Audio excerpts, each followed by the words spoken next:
योगी आदित्यनाथ क्या कुछ कह रहे हैं, सुनते हैं। से पहले इस खरीफ गोष्ठी में आप सबका मैं हृदय से स्वागत करता हूं, अभिनंदन करता हूं। मैं विशेष रूप से पिछले 12 वर्ष में प्रधानमंत्री मोदी जी के एक यशस्वी नेतृत्व में खेती और किसानी के क्षेत्र में जो परिवर्तन हुआ है, उसके कारण अन्नदाता किसानों के जीवन में हुए परिवर्तन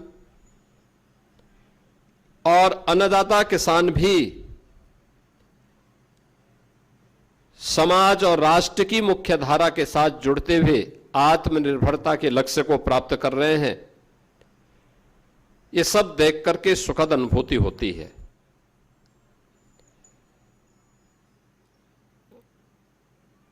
हम सब इस बात को देखते हैं कि आज से 12 वर्ष पहले देश के अंदर अन्नदाता किसान सर्वाधिक मात्रा में आत्महत्या कर रहे थे। अगर हम 2005 से लेकर के 2014 के बीच के इस कालखंड को देखें, लाखों की संख्या में देश भर में किसानों ने अलग अलग स्थानों पर आत्महत्या की थी। आत्महत्या के पीछे भी एक त्रासदी थी। अच्छी क्वालिटी का बीज न मिलना, लागत का बढ़ना, उत्पादन का कम होना, अन्नदाता किसान को एमएसपी का सही दाम न मिलना, आपदा से बचाव के लिए कोई उपयुक्त प्रबंधन न होना और उन्हें कोई राहत न उपलब्ध करवाना, और अगर अपनी किस्मत से अन्नदाता किसान ने मेहनत करके अन्न उत्पादन कर भी दिया तो उसके क्रय की कोई उचित व्यवस्था नहीं थी, उसका कोई अच्छा एमएसपी नहीं मिल पाता था। स्वतंत्र भारत में पहली बार हुआ है जब अन्नदाता किसान को देश के अंदर कोई सरकार कह रही होगी कि जैसे हम अपने उत्तम स्वास्थ्य के लिए अपना हेल्थ चेकअप करवाते हैं, ऐसे ही धरती माता का भी स्वास्थ्य का परीक्षण होना चाहिए और सॉयल हेल्थ कार्ड अनिवार्य रूप से प्रधानमंत्री जी ने सभी अन्नदाता किसानों के लिए फ्री में उपलब्ध कराने का कार्य 2014 में प्रारंभ किया। प्रधानमंत्री किसान फसल बीमा योजना, प्रधानमंत्री कृषि सिंचाई की योजना, इसको लागू करवाया। देश का लाखों करोड़ रुपया दलहन और तिलहन के आयात में हमें खर्च करना पड़ता था, दुनिया के देशों को देना होता था, उसको अच्छे किस्म के बीज अन्नदाता किसानों को देकर के दलहन और तिलहन के उत्पादन को बढ़ावा देने के लिए विशेष अभियान प्रारंभ करने की कार्रवाई, और हमारा अन्नदाता किसान साहूकार के सामने हाथ नहीं फैलाएगा, कर्ज के नीचे नहीं दबेगा। इसके लिए प्रधानमंत्री जी के द्वारा प्रधानमंत्री किसान सम्मान निधि का लाभ उपलब्ध करवाना, मंडी में व्यापक रिफॉर्म की कार्रवाई को आगे बढ़ाना, किसानों के लिए की गई ये घोषणाएं, और प्रदेश में जब डबल इंजन की सरकार आई तो हमारी सरकार ने भी इस कदमों को मजबूती के साथ आगे बढ़ाने का कार्य किया। आज मैं कह सकता हूं, अन्नदाता किसान के लिए जो कदम हम सब ने उठाए हैं वह अभूतपूर्व हैं। हमारी सरकार की पहली कैबिनेट 2017 में हुई इस बात को लेकर के थी कि कर्ज के नीचे जो किसान दबे हुए हैं, उन किसानों को उससे मुक्त करने के लिए हमने फसल ऋण की एक विशेष योजना प्रारंभ की थी। वहीं से योजना प्रारंभ हुई। पहली बार उत्तर प्रदेश के इतिहास में लागत का 1.5 गुना दाम अन्नदाता किसान को प्राप्त हो, और जगह जगह सरकारी क्रय केंद्र खोल करके उसकी उपज को खरीदने की कार्रवाई प्रारंभ हुई। दशकों से प्रदेश के अंदर जो सिंचाई की परियोजनाएं लंबित थी, उन सिंचाई की परियोजनाओं को प्रारंभ करने, उन्हें पूरा करने का कार्य किया। और मुझे बताते हुए प्रसन्नता है कि बाणसागर परियोजना हो, सरयू नहर राष्ट्रीय परियोजना हो, या बुंदेलखंड से जुड़ी हुई परियोजनाएं, इन सभी परियोजनाओं को हम लोगों ने लग करके पूरा किया। और पूरा करने के साथ ही 24 लाख हेक्टेयर भूमि को अतिरिक्त सिंचाई की सुविधा उपलब्ध करवाई है। पहली बार हुआ है जब निजी नलकूप यानी सरकारी नलकूप में तो हम फ्री में पानी देते ही है, बिजली देते ही है, लेकिन निजी नलकूप में भी किसानों को फ्री में बिजली देने की व्यवस्था की। उस सारा पैसा 3000 करोड़ रुपए हम अपनी सरकार के खजाने से भरते हैं, लेकिन किसान को राहत हो इसके लिए कदम उठाए हैं। ये पहली बार हुआ। अन्य अनेक प्रकार के कदम उठाए गए और आज मैं मानता हूं उत्तर प्रदेश जैसे राज्य में, उत्तर प्रदेश देश के अंदर सबसे अच्छी उर्वरा भूमि रखता है। दुनिया के अंदर सबसे ज्यादा सिंचित भूमि हमारे पास है। अगर हम इस भूमि को देखें कि कितना प्रतिशत, हमारा लगभग 86% भूमि सिंचित है। तीनों प्रकार की फसलें यूपी के अंदर आज के दिन पे ली जा रही हैं, रबी की भी, खरीफ की भी और जायद की भी। तीनों प्रकार की फसलें यूपी के अंदर ली जा रही हैं। किसान जहां मेहनत कर रहा है वहां उसको अच्छा दाम भी मिल रहा है। लोगों ने मेहनत करना शुरू किया, अच्छा काम शुरू किया, आज परिणाम भी सामने आने शुरू हुए। लेकिन किसान, हमारे अन्नदाता किसानों की मेहनत का परिणाम हमारे सामने आया है। इसने उत्तर प्रदेश को समृद्ध राज्यों की श्रेणी में लाके खड़ा कर दिया, बीमारूपन दूर कर दिया यूपी का। 8% से कृषि विकास की दर को लगभग 18% तक पहुंचाने में सफलता प्राप्त की है हमारे अन्नदाता किसानों ने। खाद्यान्न में आत्मनिर्भरता के लक्ष्य को प्राप्त किया। आज उत्तर प्रदेश देश के अंदर सबसे ज्यादा खाद्यान्न उत्पादन करने वाला राज्य है, जबकि क्षेत्रफल में यूपी देश के अंदर चौथे स्थान पे आता है। चौथे स्थान पर है, लेकिन सबसे ज्यादा खाद्यान्न उत्पादन कर रहा है, सबसे ज्यादा चीनी मिलों का संचालन कर रहा है, सबसे ज्यादा चीनी उत्पादन कर रहा है, सबसे ज्यादा इथेनॉल का उत्पादन कर रहा है, सबसे ज्यादा आलू का उत्पादन कर रहा है, वेजिटेबल का उत्पादन कर रहा है, सबसे ज्यादा दुग्ध का उत्पादन कर रहा है। ये इसलिए हो पाया है क्योंकि सरकार के साथ साथ अन्नदाता किसानों ने भी मेहनत करना प्रारंभ किया और उसका परिणाम हम सबके सामने है। ये सरकार अलग अलग फसलों के समय में, रबी के समय रबी गोष्ठी, खरीफ के समय खरीफ गोष्ठी इसीलिए करती है कि हम अन्नदाता किसानों को बीज की क्वालिटी के बारे में बता सकें, तकनीक के बारे में जानकारी दे सकें, शासन की योजनाओं से अवगत करा सके और सरकार आगे क्या कदम उठाने जा रही है इसके बारे में उनके सुझाव को भी ले सकें। कहां पे परेशानी है, हम सबका मानना है कि आत्मनिर्भरता के लक्ष्य को प्राप्त करना है तो अन्नदाता किसान उसका माध्यम बनेगा। अन्नदाता किसान से इस लक्ष्य को हम आगे बढ़ाने में सफल हो सकते हैं और हमारा अन्नदाता किसान शोषण से मुक्त हो, अभाव से मुक्त हो, अन्नदाता किसान के सामने किसी प्रकार की कोई चुनौती न हो। जहां सरकार का काम उन सभी बैरियर को हटाना है, वहीं सरकार का काम यह भी है कि हम सुविधा संपन्न करने के साथ साथ किसान को मंडी के साथ जोड़ने का काम भी करें, अच्छा सीड उसे उपलब्ध हो सके, समय पे जो भी उसकी आवश्यकताओं की पूर्ति करने में सहायक हो सके।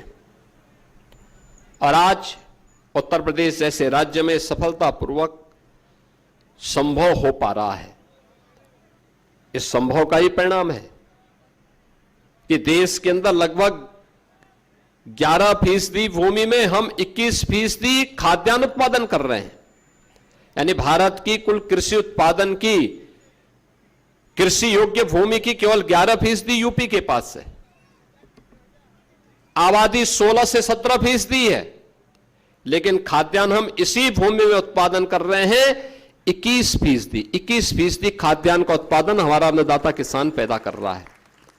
तमाम खाद्यान्न में, वेजिटेबल्स में, औद्यानिक फसलों में उत्तर प्रदेश आज देश को लीड कर रहा है।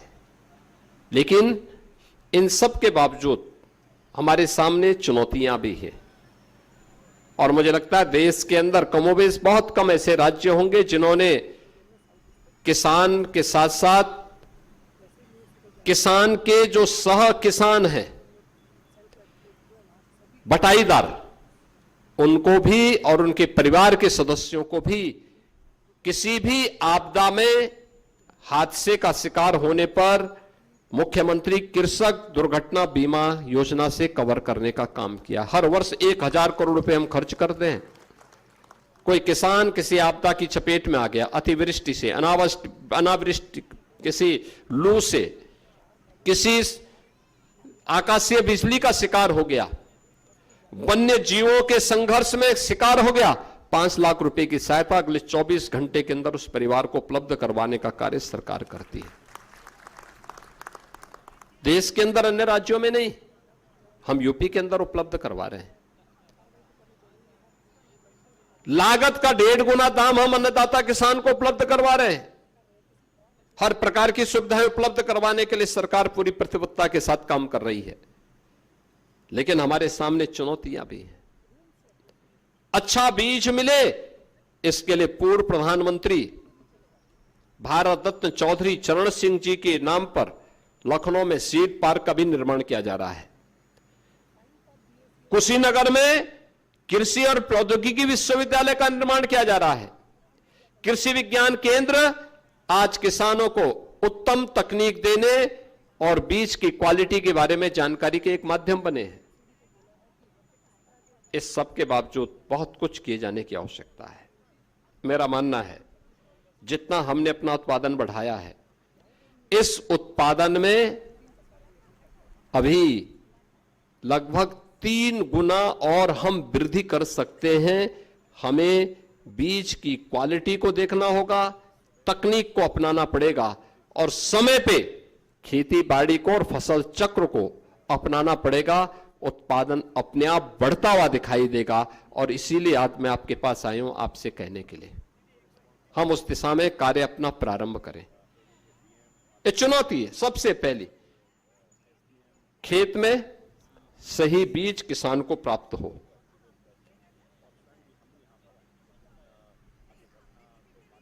उत्पादन का पहला कार्य यहां से प्रारंभ होगा। लागत को कम करने की तैयारी और उत्पादन को बढ़ाने की तैयारी। हम खाद्यान्न कितना भी, औद्यानिक फसल कितना भी और वेजिटेबल कितनी भी हम उत्पादन कर लें, लेकिन याद रखना, अगर आपने एक्सपोर्ट के लायक उत्पाद प्रोडक्ट नहीं तैयार किया तो फिर आपको जितना मुनाफा होना चाहिए नहीं होगा। आप याद करिए ना, औद्यानिक फसलों में आम इसी समय तैयार होता है, यही सीजन है, आगे बढ़ता है। जुलाई में एक्सपोर्ट हो सकता था, लेकिन उसकी क्वालिटी पहले दिन से तय करनी पड़ेगी। जिस आम का दाम यहां 40 रुपए 50 रुपए मिलेगा, वही आम अगर यूरोप के देशों में जाएगा, अमेरिका में जाएगा या दुनिया के तमाम अन्य देशों में जाएगा, वही आम 800 से 1000 रुपया दाम आपको दे देता है।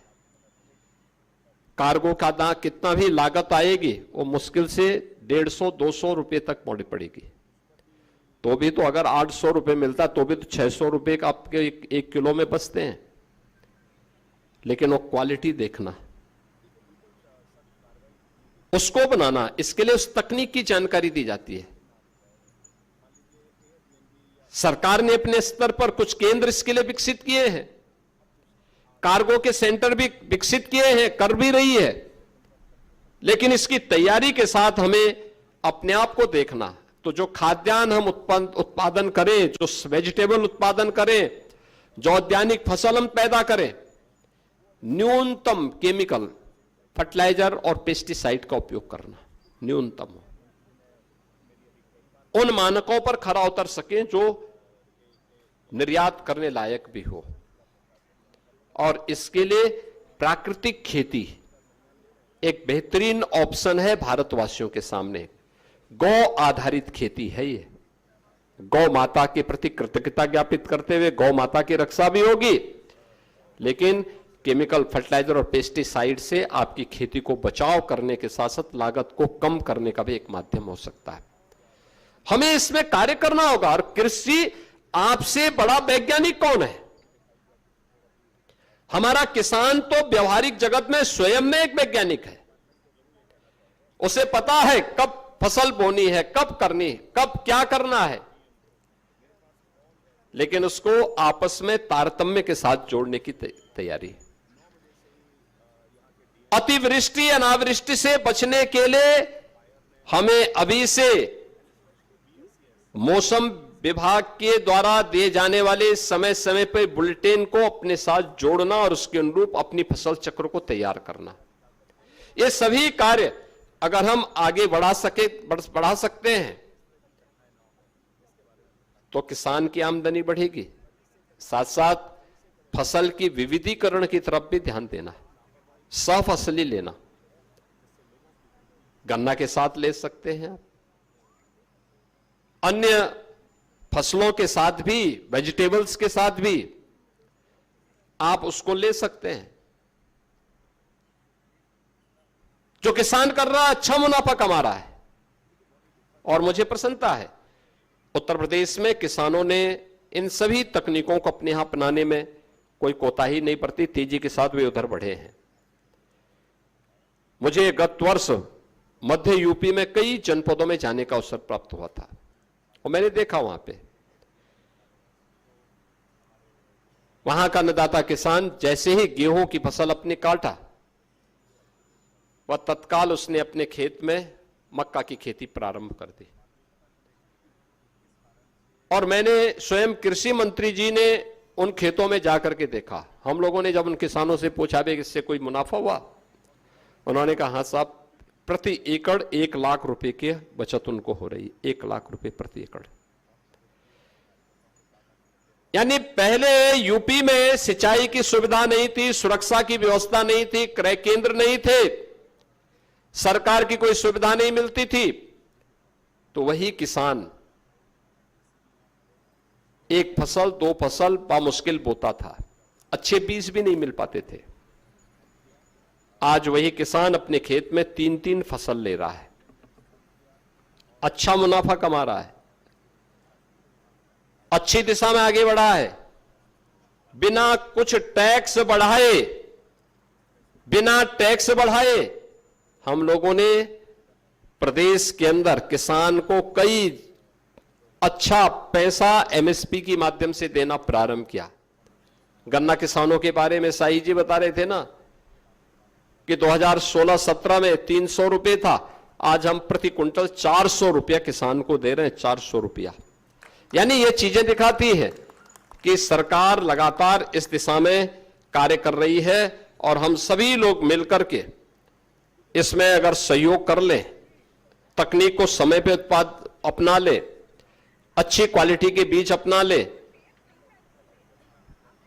केमिकल, फर्टिलाइजर और पेस्टिसाइड को न्यूनतम स्तर पर लाने और उसको प्राकृतिक खेती की तरफ ले जाने का कार्य करेंगे तो उसका बेहतरीन लाभ हम सबको प्राप्त होगा। आज के इस अवसर पर खरीफ गोष्ठी इस फसल की दृष्टि से बहुत महत्वपूर्ण है। और ये सौभाग्य की बात है कि यूपी में तीनों प्रकार की फसल को यूपी का किसान यहां व्यापक पैमाने पे उत्पादन करने का काम करता है। ये खरीफ की गोष्ठी खरीफ की फसल की चुनौतियों के बारे में, हमें तकनीक का उपयोग करते हुए फसल चक्र को ध्यान में रखते हुए जो भी परिस्थिति आपके सामने आती है उसका मुकाबला हम कैसे कर सकते हैं, क्योंकि इस बार मानसून औसत से कम दिखाया जा रहा है। हमारी रणनीति क्या होनी चाहिए? खरीफ गोष्ठी उसमें आपको एक गाइडेंस का काम कर सकता है, सही दिशा देने का काम कर सकता है। इस विश्वास के साथ मैं आज के इस अवसर पर इस खरीफ गोष्ठी में आए हुए आप सभी अन्नदाता किसानों का मैं प्रदेश सरकार की ओर से हृदय से स्वागत करता हूं, अभिनंदन करता हूं। कृषि मंत्री जी और उनकी पूरी टीम को गोरखपुर में 3 मंडलों की इस खरीफ गोष्ठी के लिए हृदय से धन्यवाद भी देता हूं और विश्वास करता हूं कि आत्मनिर्भर और विकसित भारत के लिए आत्मनिर्भर और विकसित खेती किसानी ये आज की आवश्यकता है। और चुनौतियों के समय भी हमारा अन्नदाता किसान अपनी खेती बाड़ी से अपने आप को बाहर नहीं किया था। कोविड कालखंड में हमने आपकी ताकत को देखा है। आने वाले समय में भी हम उन देश के सामने, समाज के सामने आने वाली किसी भी चुनौती का मुकाबला इसी रूप में कर पाएंगे। इस विश्वास के साथ मैं इस खरीफ गोष्ठी के प्रति अपनी शुभकामनाएं देते हुए वाणी को विराम देता हूं। आप सबके प्रति अपनी शुभकामनाएं देते हुए आप सभी का खरीफ गोष्ठी में स्वागत करता हूं। धन्यवाद। जय हिंद।